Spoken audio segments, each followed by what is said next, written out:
Good evening, and thank you for joining us on another edition of Capital Market. I'm Temple Ashaju. This week was quite bullish for both the equities and debt markets again. This follows analysts' consensus on the renewed interest of some foreign portfolio investors, which defied the national elections fears and, of course, the preparatory grants for dividend yields in the equity space. Now, we should be able to find out more about this particular sentiment that we saw in the markets, this kind of appetite that came in at a period when we had the national election precisely coming on board, not just by-election, something that is really, really very, very surprising to a lot of investors and traders in the market.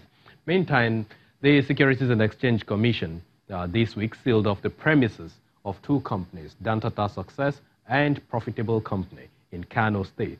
That's for allegedly engaging in illegal capital market activities.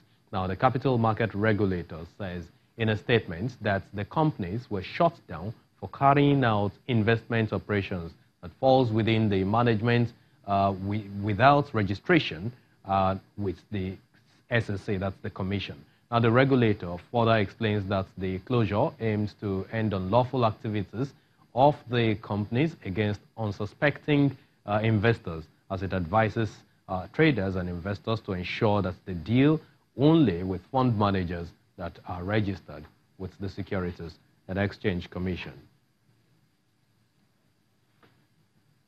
And now let's review some of those security numbers, the way they came in for us this week. How did they crunch? We'll start with the equities market, where we saw positive sentiments across the key benchmark indices appreciating this week by 2.92% week on week to close at 31,529.92 points. The market capitalization gained some 333.6 billion naira. Now, the bullish sentiment was orchestrated by gains in most sectors, driven by interest across the bellwether stocks like FBN Holdings, which gained 8.84% week on week, Guaranty Trust Bank that had some 14.69% in totality, and of course Zenith Bank that had 6.32%, Nigerian Breweries had some 5.41%, while Nestle in the consumer goods segment of the market had some 5.63%, as ICO and of course Mansard Insurance in the insurance segment of the market rose 12.5% and 4.6% apiece. If you look at the sectoral performances, we saw gains across almost all the ends of the market except for the industrial goods segment. For the banking names, puts together all of the gains we saw across the Tier 1 and Tier 2 stocks there under that sector. The banking sector closed 810 basis points higher. Insurance segment of the market shut down the week at 4%. Consumer goods segment of the market rose 4.10%, while oil and gas rose 2.54% on account of some positive movements that we saw across the counters. And for the unlisted securities market, where you have a bit of the unlisted names there, unquoted companies, USI closed uptick as well, closed negative rather, 723.47, shedding 3.40%. And of course, that's lower than the 748.96 points that the platform had in the preceding week. The market capitalization was also lower at 519.77 billion naira compared to some 538.08 billion naira that we saw last week. And if you look at the volume, we saw volume rising higher, some 22%.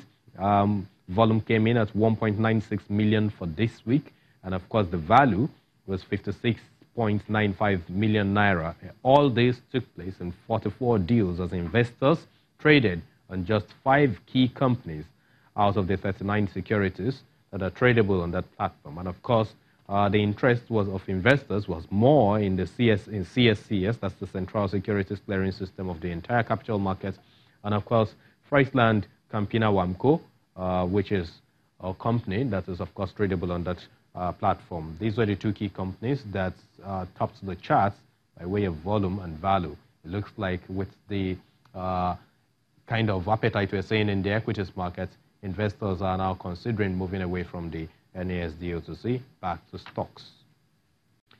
And let's move on to the fixed income side of the market, where yields in the fixed income market dipped 11 basis points week on week to 14.62%, largely driven by contraction at the long end of the curve. Despite series of open market operations issuances this week, totaling some 643.19 billion naira, Treasury bill yields inched slightly higher by 1 basis point as buy pressure prevailed in the markets.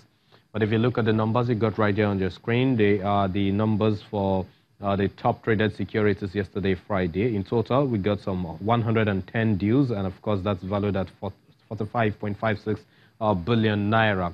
We saw investors going with interest for the longer dated securities as the March 2036 day, which was priced earlier at 85 naira, moved upward at 86 naira 53 kobo.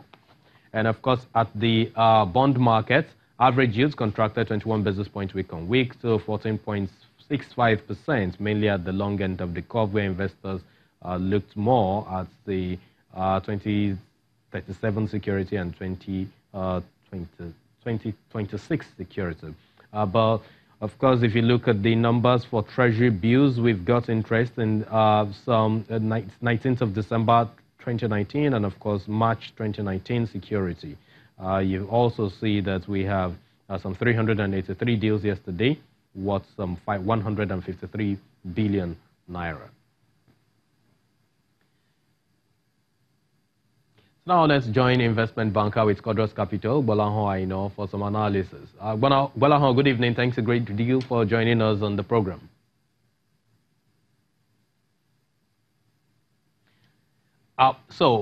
We saw this very strong appetite in the market this week, Gbolahan. Can you tell us what was responsible for that kind of sentiment?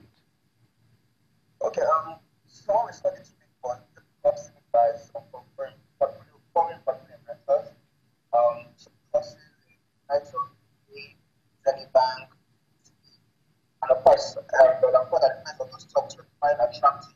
We also saw some good interest by some investors as well as So do you think that investors are buying because next week we should be dovetailing into the earnings season, or you think it is just a fear factor around the national election that has been defied by the interest of these foreign portfolio investors? Two things, like I said. One, we saw renewed interest. Some of those prices are quite attractive, and that's why some position by those FPIs. Some also position for the earnings season, like you said. For a lot of the counters, we expect to see about 6%, 7% dividend yield on those stocks. In terms of election risk, I don't think it's as bad as we've anticipated, but in the next 8 days, we'll be able to see how bad election risk is going to be. So are we going to have a smooth election process? Are we going to have a smooth handover? So all those is going to affect our investors that trade Nigerian equity markets. How bullish are you about this level of sentiment, being maintained into next week too? So really, if you look at a lot of the factors that have affected the market in the past couple of months, the factors are still very much prevalent. So in terms of how well we are still going to see the rally, I think we might see a bit of profit taking as we enter the market this week. Two things, a lot of those counters have increased locally. ETB gained 14% last week. Some of the other stocks as well. Nestle gained over 5%. So we might see a bit of profit taking next week. However, I think a lot of my still want to see on the fence till after the election in 7 days' time. All right. Thank you so much, Gbolahan, for your attention. We appreciate your thoughts today. Thank you, Temple. So this week, the NASD OTC had a breakfast session on the Nigerian economic outlook. And of course, economist and faculty member with the Lagos Business School, Dr. Doyin Salami, was the guest speaker. Let's hear his opinion about the implications of the national elections for the economy. Now, this is me not being a pundit, but just putting up the numbers. I will continue to sustain that argument that these elections are for the incumbent to lose. That is not to say that the incumbent cannot lose it. After all, we have direct experience of an incumbent losing. If you look at this, combine the Northwest and the Southwest, and you can see the challenge that the opposition face. So, having said that, What happens if the elections, as we hope, are successful? At that point, you then start asking interesting questions. Who wins and what does it mean? My answer is, I really don't know.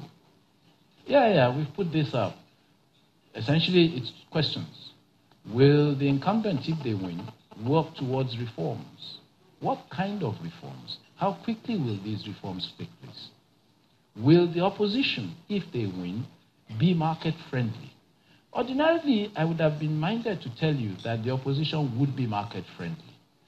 But then the day I heard them say they would sell fuel at 90 naira per litre, I immediately began to reflect on whether they understood what market really does mean.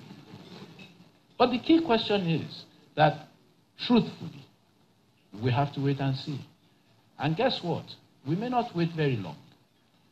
Whoever wins will have to appoint a new governor for the central bank. Whoever wins will have to start saying things around policy almost as soon as they have won. At that point, then we will be able to come to some judgment about where we go from here. Well, this is simply telling you the budget, and in my view, this budget doesn't hold. Something's got to give, and the only thing that I can see giving is that we will have to borrow more. Well, the Chartered Institute of Stockbrokers of Nigeria, CIS, plans to hold an engagement with the Vice President Yemi Osinbajo tomorrow in Lagos. After the break, the president of the institute will tell us the objective of the meeting.